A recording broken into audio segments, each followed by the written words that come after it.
This year I didn't watch much of that seasonal anime. Wow. So no tournament this year. Wow, I've been a naughty boy. But rewatched more anime than I have in a long time. Wow. While during October was able to watch more horror movies than past years. Oh, horror. Yes, we already talked about that. And no, I'm not out of ideas.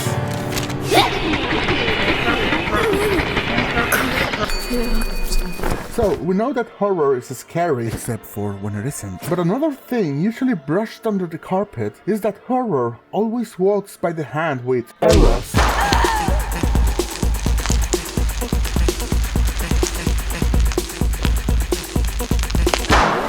The big horror, always present, never distant, from subtle sexiness to full degeneracy. Everywhere and nowhere, from the Bible to rituals, from thrillers to slashers, from paranormal to cosmic horror, from Linnea quickly being naked during almost the whole runtime of Return of Living Dead, to bottomless girls running from zombies and infection. You get the idea, mixing our primal instincts, desires, and fears to cause that shocking and revolting feeling, sin and guilt, or just to drop some titillating imagery in it, why not? There's no doubt that eroticism is part of horror at some degree, but is horror a part of eroticism? Are ghosts horny? These are the big questions. In my deep literary quest of brain inflation and expansion, I stumbled with a master that not only dares asking such questions, but shines a light on them. But beware, you may need a couple of trinkets to endure the horrifying journey we're about to embark with, such as a crucifix, a rosary, a picture of Obi-Wan Kenobi, lotion, Kleenex. Since we're talking about Iwasaki Yuki's body of work, and mainly his tankobon,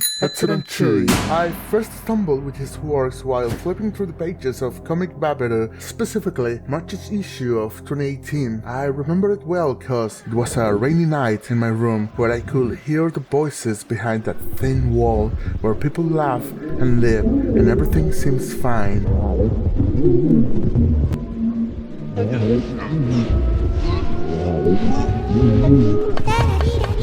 He won the 4th Newcomers Award from Babiru back in 2017. Yay! And you'll find some questionable subjects, as usual with hentai. The kind that will drive some prudes into a frenzy.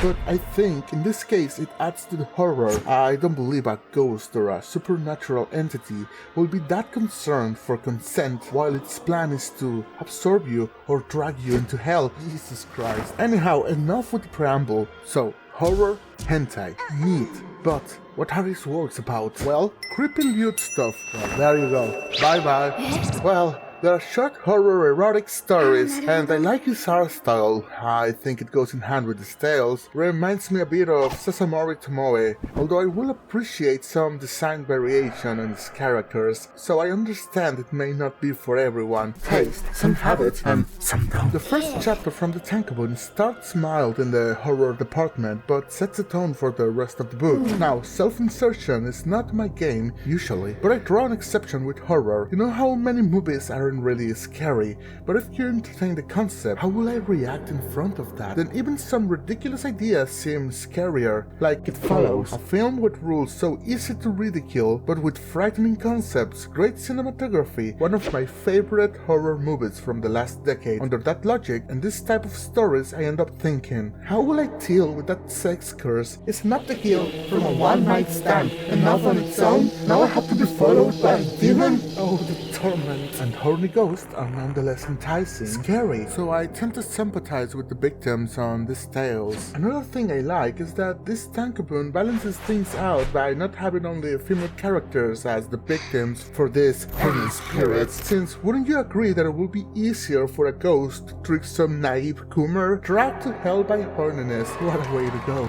So how is Iwasaki Sensei blessing this field? Well, how about a ghost, horny, hungry for revenge, trapping beta males in an apartment outside our plane? Oh yes, that's quite spooky. Or a sleep paralysis demon fucked you into ashes, Jesus Christ, and I thought I had it bad with the night hag.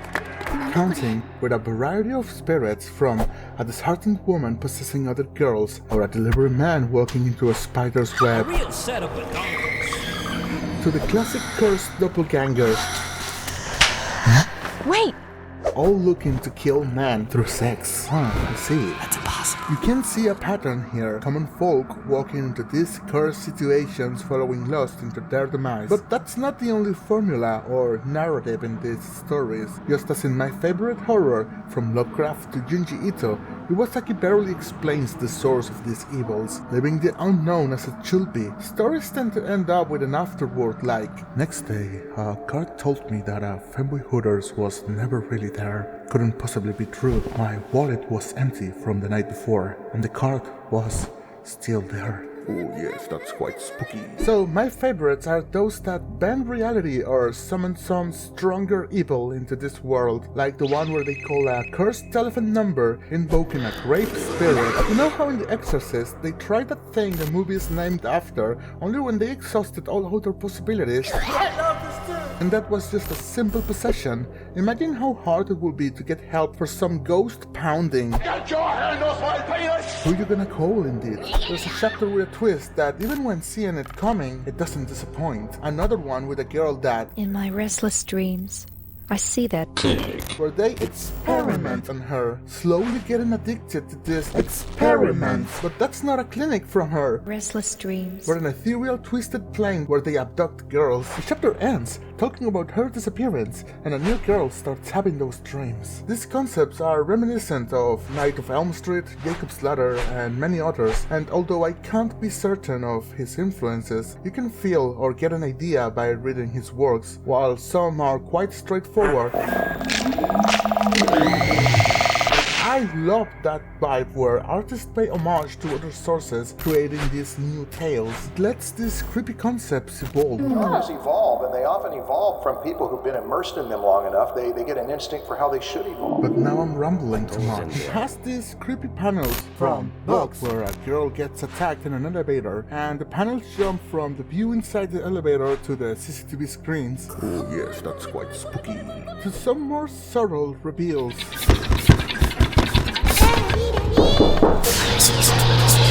The only thing I could ask for, aside for more, I would love to see some works from him with that bizarre sense of humor found in some horror films, like with Stuart Gordon or David Lynch, Sam Raimi or Nobuhiko Obayashi, etc, etc. Most of his works are available in Faku. Hey Faku! In case you want to sponsor a certain small, almost non-existent YouTube channel, Hi. I need to eat, but I can be paid with hentai. I'm okay with that. Man, that's the kind I want! So we'll go and give it a read. I give this spooky out of youth. What else is there to say?